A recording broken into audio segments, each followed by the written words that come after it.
שלום, אני אנסה בכמה מילים להסביר מה קורה בפרויקט וממה הוא מורכב. כמו שאתם רואים, בצד ימין אני אדגים לכם את מה שקורה בתוך המשחק, ומצד שמאל זה יהיו הדברים הטכניים שגורמים למשחק לקרות. ובואו נעבור קודם על הקבצים, מה יש בפנים ואיך הכל מתרחש. אז כפי שאתם רואים, הפרויקט נמצא תחת גיט, ואתם גם יכולים אולי לזהות את הקבצים של גרנט, שזה מערכת בילדינג, וזה הקבצים שנצרכים על ידי גרנט. זה קובץ שמסביר איזה חלקים כן צריך בתוך פרויקט, שבו נעביר מבט. אתם רואים שזה מסביר מאיפה הפרויקט הזה מגיע, שם, איזה סוג של runtime נצרך בתוך פרויקט, דברים שהפרויקט הזה צורך תוך כדי שעובד. אתם רואים שהוא משתמש ב-MySQL, בספריית סקריפטו ועוד איזשהם הלפרים לנוד בשביל להגיש קבצים סטטיים.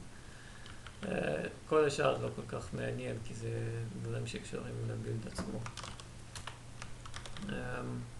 רידמי אתם תוכלו לראות אחר כך בגיטאפ ולא כל כך מעניין לראות אותו כאן. ספרייה של טסטים שכרגע הם כל כך טסטים. ספרייה של SQL שזה אולי חשוב, בואו נעביר מבט כאן. אתם רואים שיש פה קובץ שאני משתמש בו בשביל להתחיל את בסיס נתונים, שזה גם מה שתצטרכו לעשות ברגע שתתקינו את הפרויקט. בסיס נתונים הוא מאוד מאוד פשוט, בואו נסתכל עליו.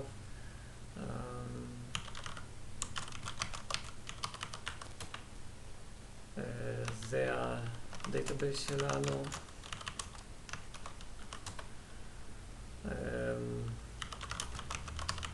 יש לנו רק טבלה אחת ששומרת את השחקנים.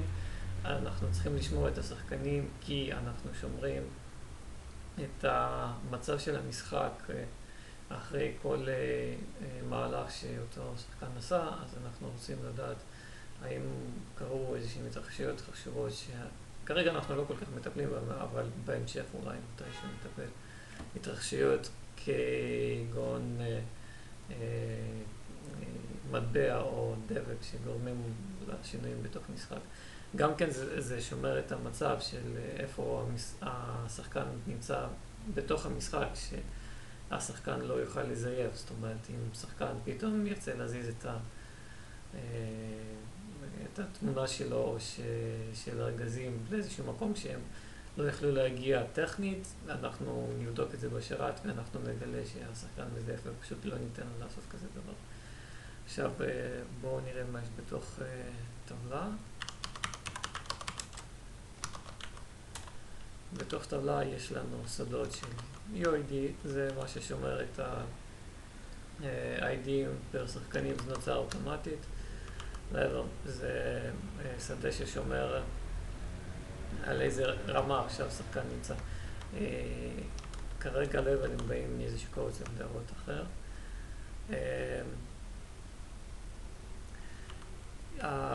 הטיימסטמפ כרגע לא כל כך בשימוש, אבל בשלב הבא הוא כן היה צריך להיות בשימוש. זה משהו שגורם לנו לדאוג לזה שהסשן של אותו שחקן שלא עשה מהלך נגיד במשך של לא יודע שעה, אז אנחנו יכולים פשוט לאבד את אותו שחקן.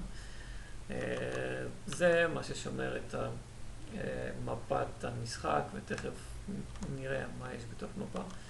ועוד כמה פלגים שאומרים, אחד, האם קרה כבר אירוע של מטבע, והשני הוא מוקדש לאירוע של מגנט.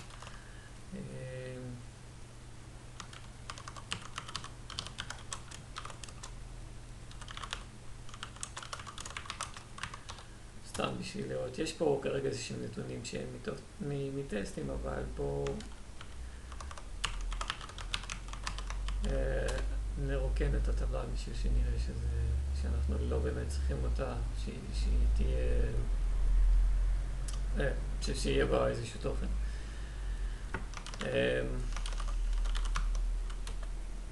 עכשיו, אתם רואים שכרגע השרת הוא למטה, ואז בשביל להתחיל את המשחק, אנחנו מריצים את הסקריפט שמתחיל את המשחק,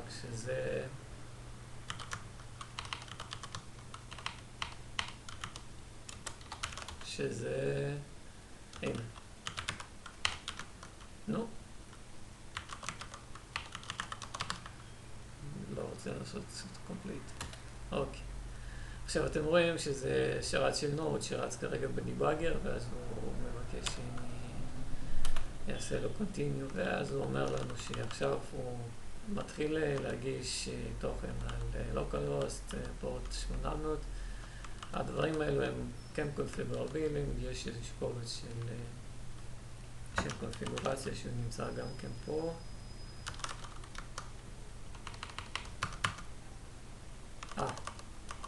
אוקיי, עכשיו אני יודע.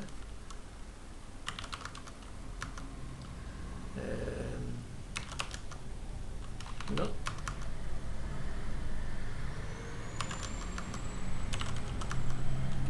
אוקיי, זה הקובץ של קונפיגורציה, אז אתם רואים, יש פה נתונים של, רק של בסיס נתונים. אני חשבתי שהיה פה גם מפות. טוב, לא חשוב כרגע. זה כן היה חשוב. עכשיו אתם רואים איך מאורגן קובץ של קונפיגורציה, שאתם רואים שיש פה מוגדרים שהם משתמש בדאטאבייס וסיסמה שלו והשם של הדאטאבייס. זה המידע שהוא חשוב בשביל המשחק עצמו. שפה זה, הדברים שמוגדרים כאן זה באיזה תמונות להשתמש בשביל להציג כל מיני דברים בתוך משחק. זה פחות או יותר מגדיר מה הגודל של המשחק. זאת אומרת, אנחנו לוקחים את המטריצה הזאת ומכפילים אותה בערכים האלו שהם פיקסלים. והערכים שיש בפנים הם מתייחסים לאישויות האלו הנמצאות כאן. זאת אומרת, למשל, אם אתם רואים, יש כזה דבר כמו פלייר, יש לו מוקדש לו צ'יפ מספר 0 ויש פה איפשהו אותו בטרמין. אז זה אומר שהוא עומד בריבוע השלישי מלמעלה ומשמאל. אוקיי, אז אנחנו עכשיו רצים פה בשרת. בואו נראה מה קורה פה. אוקיי, ואז אתם רואים יש את המשחק. עכשיו, בואו נסתכל רגע במה קרה פה מבחינת טעינה של המשחק. עכשיו אתם רואים בואו קודם נסתכל על הריסורסס כי זה יותר פשוט. כן, עכשיו אתם רואים שזה האימג'ס שהיו לנו מוגדרים בתוך קובץ קונפיגורציה, שאנחנו השתמשנו בהם בשביל ליצור הנה בואו נראה, יש לנו פה אלמנט של קנבאס, שכל התמונות האלו אנחנו ציירנו אותם לתוך הקנבאס בלי ליצור איזשהם אלמנטים של HTML. עכשיו אתם רואים שיש פה לא מעט סקריפטים, שזה הסקריפטים שניתנו על ידי require.js.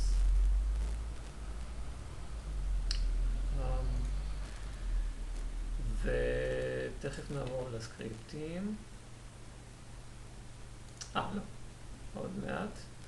מה שרצינו לראות זה שאילתות XHR, שאנחנו כן ביצענו איזושהי שאילתה, ואז אם אנחנו רוצים לראות, היה פה איזשהו תוכן JSON זה ה-JSON שמסביר מה יש בתוך התמונה ואיך האובייקטים ממוקמים וכן הלאה. דבר חשוב בכל הסיפור הזה, אנחנו יצרנו עבור המשתמש איזשהו UID, ואז אם אנחנו רוצים לראות, הנה, יש לנו הרשומה של אותו משתמש, מתי הוא נכנס, והנה זה תמונת המצב שלנו. עכשיו אנחנו עושים מהלך. אנחנו הלכנו